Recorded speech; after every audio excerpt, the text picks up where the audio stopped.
On Thursday afternoon, President Cyril Ramaphosa is going to address both houses of Parliament to explain to the nation how government plans to grow the economy. You'll know the incredible economic cost, both here and across our continent, of the lockdowns caused by the COVID-19 pandemic. I'm joined now by Dr. Yaki Cilliers, an analyst at the Institute for Security Studies, and Marius Oosthuizen, Programme Coordinator at the University of Pretoria's Gordon Institute of Business Science. Dr. Cilliers, if I may just start with you, is it possible to know at this stage the impact that the lockdowns and the pandemic have had on the economies of our continent? What kind of picture is emerging? Hi there, Stephen. The picture has been quite awful. As most of you know, the IMF forecast that South Africa is going to contract our economy by about 8% this year. The average for the African continent is about minus 2.3%.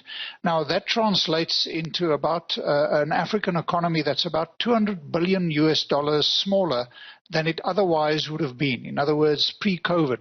That is a huge hit. About 14 million Africans, more Africans are going to be classified as living in extreme poverty. That's below $1.90 per day by the end of this year. So the impact of COVID in Africa, the economic impact has been substantive, much more impactful than, in actual fact, the mortality impact, which, as we know, in Africa, because of our youthful population structure, has not been as bad as expected. But the economic impact is big. I would imagine there are also different scales of impact in different places. Kenya, maybe people are sort of okay. In Zimbabwe, people are running out of food. Yeah. You know, if we look at income, we generally use the measure of income per capita or GDP per capita. So your richer countries that are so-called upper middle income countries like South Africa, Botswana, Seychelles, Mauritius and so on, they actually suffer the largest decline in income.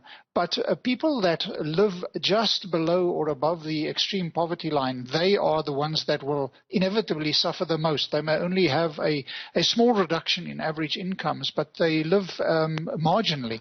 So places like Zimbabwe, which are already in very, very difficult situations, really see a major problem. And then we've seen Zambia go into a debt, calling literally a debt a debt standstill. And Angola has just recently entered into an agreement with China that has just ensured that it does not suffer the same kind of fate. So these economic impacts of declines in trade and growth globally, tourism, you name it, has had a huge impact across the continent. Marius Oosthuizen, what kind of options are there available for African governments there? What kind of interventions can they actually make to try and get their economies going? Well, Stephen, of course, the easy answer is that we need a recovery package in the economy. The difficulty going into the crisis is that many African countries already were at a very high level of sovereign debt. And so there's very little fiscal room for governments to stimulate the economy through investment of our own. And so that makes the task of creating an environment for external investment much more important. And of course, to do that, we need better governance. We need to get the rule of law. We need to get our institutions working. You know, these are not new ideas. These are things that African countries have spoken about for a long time. Improving governance, that's been on the agenda for decades. But really, if we're going to see an economic recovery, we have to get serious about those improvements. And then there are what I might call less sexy issues, but that are critical. You know, if we look at the continent, 40% of Africans have access to improved sanitation. Compare that to 80% around the world. That's half the access in sanitation.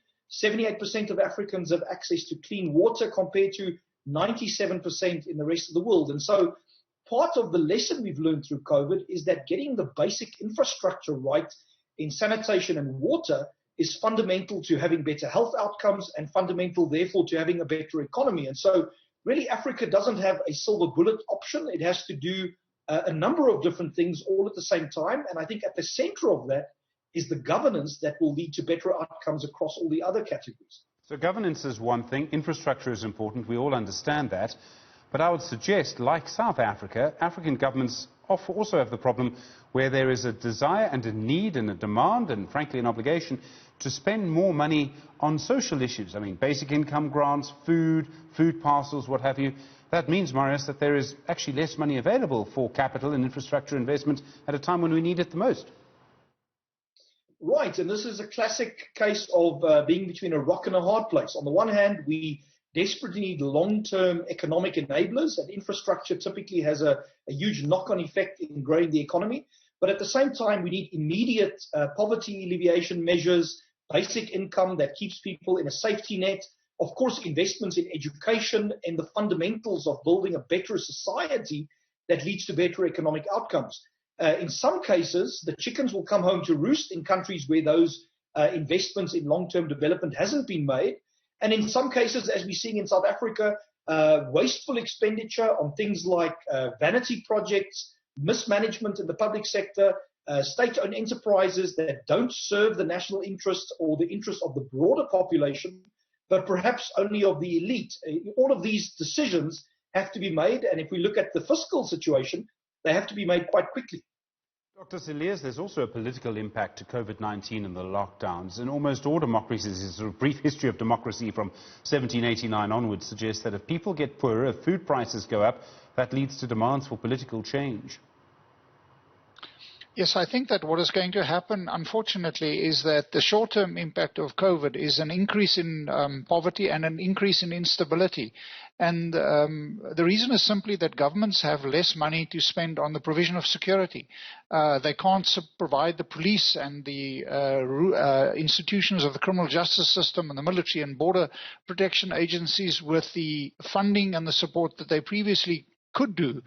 And we are going to see quite a backlash because what we've seen for quite a number of years is that protests in Africa, particularly in Africa's urban areas, is on the rise.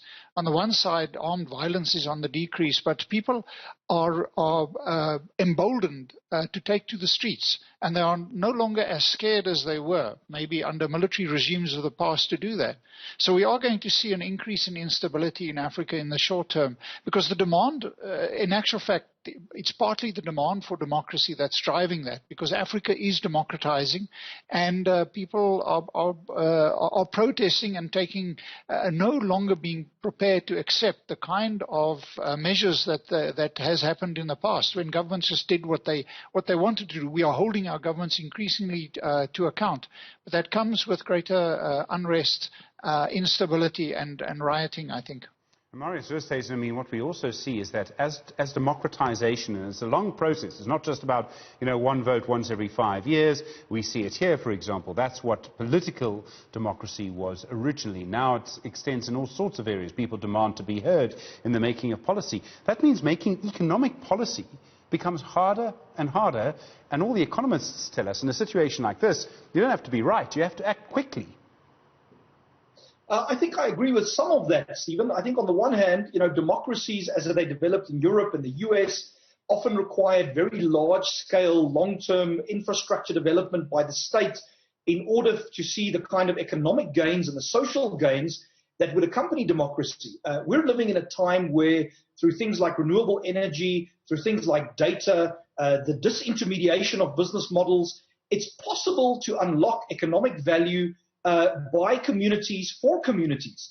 Some call it the circular economy, some call it technological disruption. But I think if we assume that government must take the lead and that government must formulate the plan and government must do what the country needs, then of course it is more complex in a pluralistic, loud democracy, as we often call South Africa, and we see the same dynamic elsewhere on the continent. But I think there's an opportunity in a post-COVID environment for Africans to step back and identify the critical issues that need to be addressed, the needs that need to be met, and think about how can we as Africans mobilize, whether it's on a community level, whether it's the private sector, partnering with communities, partnering with local government. There doesn't have to be a one-size-fits-all model. I think cities are going to play a very important role, especially around infrastructure, and we're going to see nodes of development, particularly in a post-COVID world where there's a slight backlash against globalization. And so regionalization and nodal development open up new avenues. But of course, that will require stakeholder engagement and what one might call participative democracy, which is something that we know the principles of, but we can do more of as a country. Marius Oosthuizen from the Gordon Institute of Business Science at the University of Pretoria. Thank you, Dr. Cilliers, Africa Analyst at the Institute for Security Studies. Do appreciate the time, gentlemen. Thanks very much indeed.